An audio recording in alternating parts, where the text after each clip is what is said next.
Hello everyone, welcome to my classes. तो आज की क्लासेस में हम पढ़ेंगे मराठा कालीन शासन व्यवस्था, यानी छत्तीसगढ़ में जो मराठाओं ने कौन कौन सी शासन व्यवस्था, यानी कौन कौन से प्रशासनिक व्यवस्था, प्रशासनिक व्यवस्था एवं राजनीतिक व्यवस्था लागू की, तो इसके बारे में पढ़ेंगे। देखते हैं सबसे पहले हम मराठा कालीन शासन व्यवस्था, यानी मराठाओं ने अपने जो शासन काल में छत्तीसगढ़ में कौन कौन से प्रशासनिक व आपका राजनीतिक शासन चलाया यहाँ पे। तो जो भोसला शासकों ने 1741 से 1854 ईस्वी तक क्या छत्तीसगढ़ में शासन किया है। जिन ये अपने जो ये शासनकाल, जो मराठों ने अपने शासनकाल क्या है, जो आपका कल्चुरी कालीन जो प्रशासनिक को परिवर्तन कर कुछ नया आपका राजनीतिक एवं प्रशासनिक शासन एवं राजनीतिक क्षेत्र में इन्होंने परिवर्तन कर नया प्रशासनिक शासन चलाया। तो ये कुछ मराठाकालीन व्यवस्था थे। तो सबसे पहले देखते हैं हम आपका प्रशासन, जो मराठाकालीन व्यवस्था में प्रशासन क्या था। ये देखिए, भोसला शासकों के द्वारा, अब किनके द्वारा भैया, भोसला शासकों के द्वारा जो सूबा शासन, अब इन्होंने क्या सूबा शासन पद्धति के बारे में मैंने आपको पिछले क्लास में बताया था कि सूबा शासन पद्धति का जो प्रारंभ करने वाले सबसे पहले कौन थे, आपका मराठा शासक ही थे। तो भोसला शासकों के द्वारा क्या है, सूबा शासन पद्धति को छत्तीसगढ़ में कहाँ लागू किया, छत्तीसगढ़ में लागू किया गया ना। इस समय जो क्या है, जो भोसला शासकों ने, मराठा शासकों ने क्या किया, इस समय प्रशासन को क्या दो भागों में बांटा। पहला है आपका खालसा क्षेत्र, दूसरा है आपका जमींदारी क्षेत्र ना।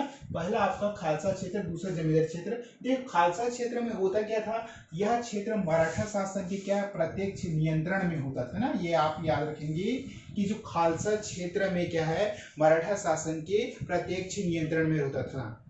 और दूसरा है जमींदारी प्रथा।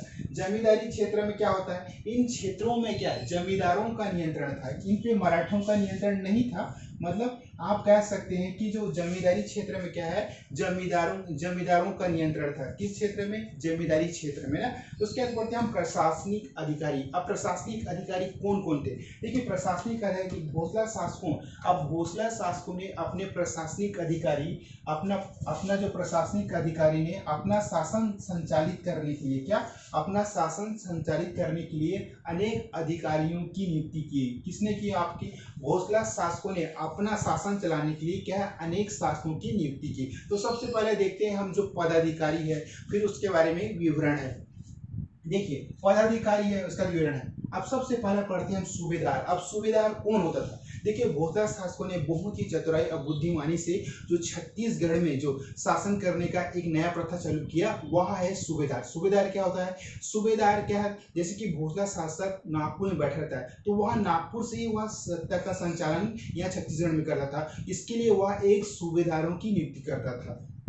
तो सूबेदार के बाद जानते हैं, यह सूबा शासन क्या, सूबा शासन का सर्वोच्च अधिकारी होता था, जो भोसला शासकों के प्रतिनिधि के रूप में कार्य करते थे और शासन करते थे। ये आपका भोसला शासकों के प्रतिनिधि के रूप में शासन करते थे। और क्या, और ये कौन कौन से विभाग को देखता था आपका सूबेदार, यह सैनिक, दीवानी व फौजदारी मामले विभाग का प्रमुख होता था ना, विभाग का प्रमुख होता था। कौन होता था, आपका सूबेदार ना। क्या होता था, सैनिक, दीवानी व फौजदारी मामलों विभाग का प्रमुख होता था। कौन होता था, आपका सूबेदार। अब दूसरे नंबर में जो पदाधिकारी है वो है आपका कमाविजदार। कमाविजदार का क्या काम होता था, कमाविजदार का काम होता था, यह परगना का क्या है, परगना, आपका परगना का सर्वोच्च अधिकारी होता था, जो सूबेदार के प्रति उत्तरदायी होता था। किसके प्रति उत्तरदायी होता था, सूबेदार, आपका सूबेदार के प्रति उत्तरदायी होता था अपने क्षेत्र में। अब क्या, जो कमाविजदार क्या अपने क्षेत्र में क्या है, शांति सुरक्षा के साथ साथ राजस्व वसूली, यानी राजस्व वसूली जैसे कार्यों का निर्वहन भी करता था। कौन, आपका कमाविजदार ना, राजस्व वसूली जैसे कार्यों का भी निर्वहन करता था।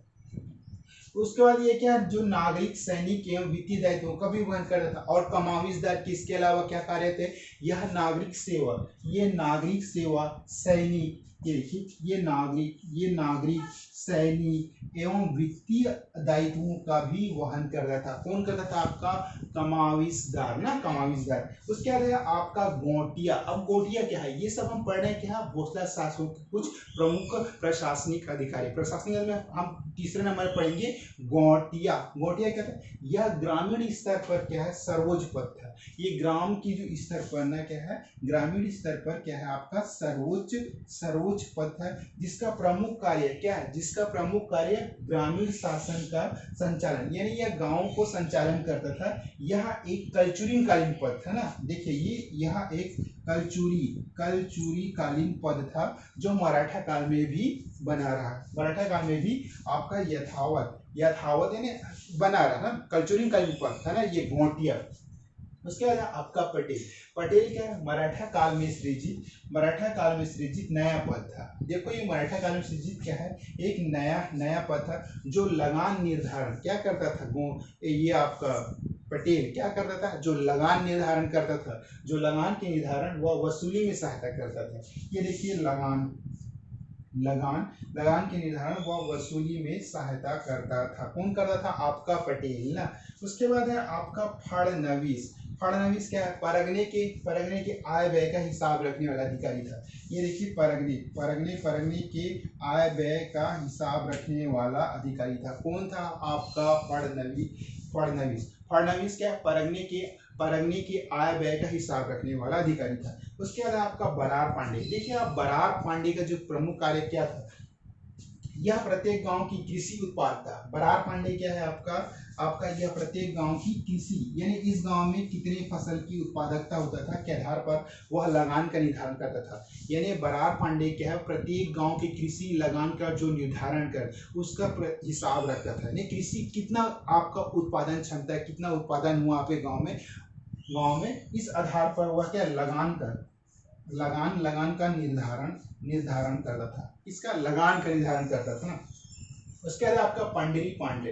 देखना पंडरी पांडे क्या है? मादक द्रव्य से होने वाली, यानी ये जो नशीले पदार्थ से जो आय व्यय होने वाले का हिसाब रखने वाले अधिकारी था। हिसाब रखने वाला क्या अधिकारी था? ये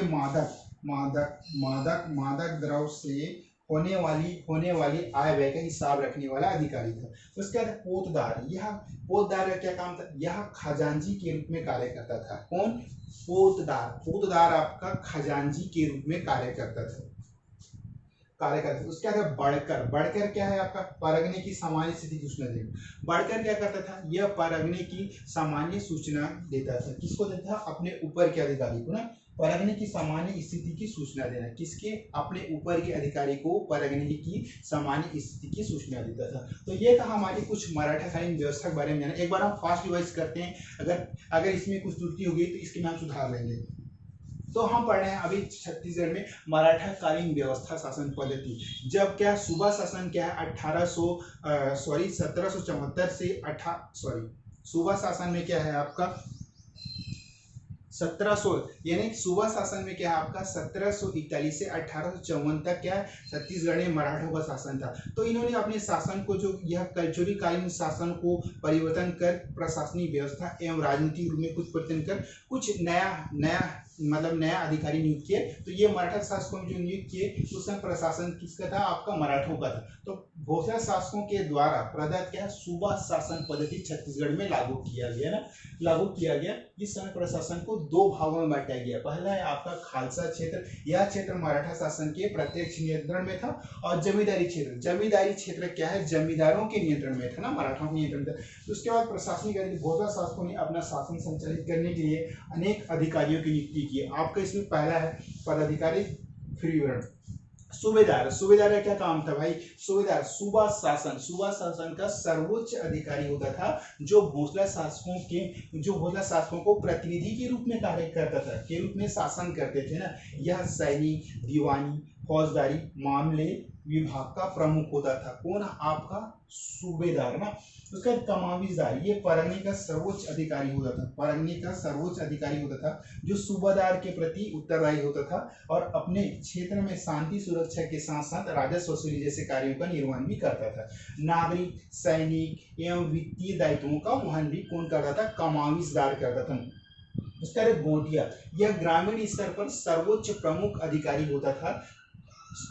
होता था जिसका प्रमुख कार्य ग्रामीण शासन का संचालन था। यह एक कल्चुरिन कालीन पद था ना, क्या है? गोटिया, जो मराठों में यथावत बना, जो मराठा के शासनकाल में भी यथावत बना रहा। उसके बाद पढ़ते हैं हम नेक्स्ट, पटेल। मराठा काल में सृजित नया पद है जो लगान के निर्धारण व वसूली में क्या सहायता कर रहा था? कौन? पटेल ना। फडणवीस क्या? परगने के आय व्यय के हिसाब रखने वाला अधिकारी था। क्या? फडणवीस क्या? परगने के आय व्यय का हिसाब रखने वाला अधिकारी था।